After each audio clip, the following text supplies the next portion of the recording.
Imagine driving over 200 miles an hour for 24 hours straight with no brakes, no sleep, and no margin for error. That's the 24 hours of Le Mans. And it's not just any race, it's a battle. A battle against time, against fatigue, against the elements and the odds. And why is it so dangerous? Stay tuned to find out. Before we get going, be sure to subscribe so you don't miss any future race content like this. With that said, let's get into the video. Race origin. This treacherous motorsport race started back in 1923 when the French motor racing authorities had a brilliant idea to race for a whole day on public roads just outside a small town in southwest France called Le Mans.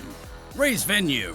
The 24 Hours of Le Mans takes place at the Circuit de la Sarthe, one of the most dangerous tracks of all time, and has been the hotspot for the 24 Hours of Le Mans race since way back in 1923. This joint, owned by the Automobile Club de l'Ouest, is a mix of public roads and a proper racetrack, which is around 13.62 kilometers long. But the real head-turner is the Mulsanne Straight, a 6-kilometer stretch that's seen speed demons hit 252 miles per hour. This is one of the reasons why the race is so dangerous. Not only do you hit such high speeds, you do it all for 24 hours in all conditions. Some famous racers like Lucian Bianchi and Walt Hansken met their ends at this treacherous track.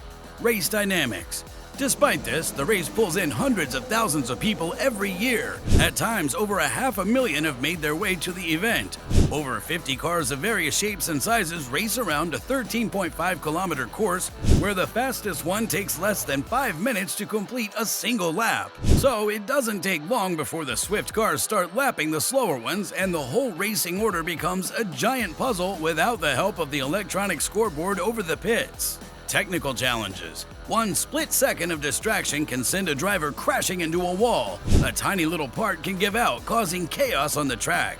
Take Toyota's Heartbreaker from 2016, for example. They were leading the pack, almost tasting victory, and then a tiny hiccup in the airline was all it took to turn their dream into a nightmare.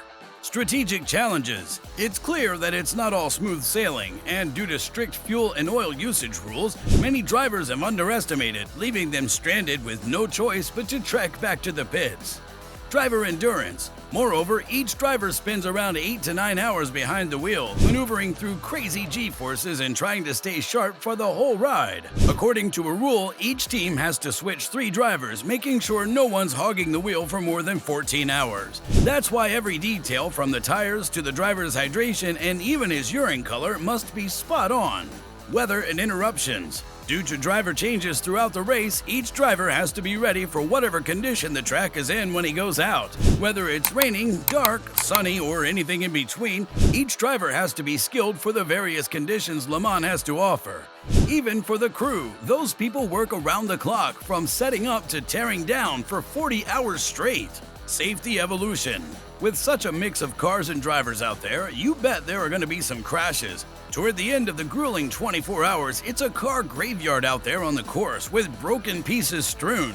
In 1955, Mercedes-Benz went airborne after trying to dodge an accident and plowed into a crowd, causing a tragic loss of 85 lives. But the race carried on, even though Mercedes decided to bow out. Just 12 hours after the ambulances had cleared the area, the crowds were right back in place, chanting and cheering the cars on.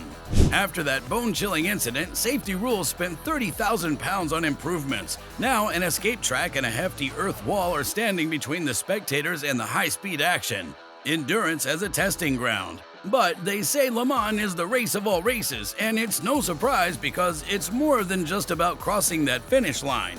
It's a testing ground for car tech, too.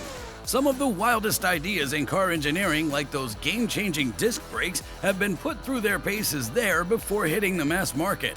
And even the crashes can teach a thing or two. Sometimes they can trace accidents back to quirky glitches that can be fixed to make things safer for everyone. What revs up your excitement about this epic race? Until our next lap, keep the fun rolling. See you at the checkered flag. Be sure to subscribe for more videos about races and the history behind them. Thanks for watching, and we'll see you next time.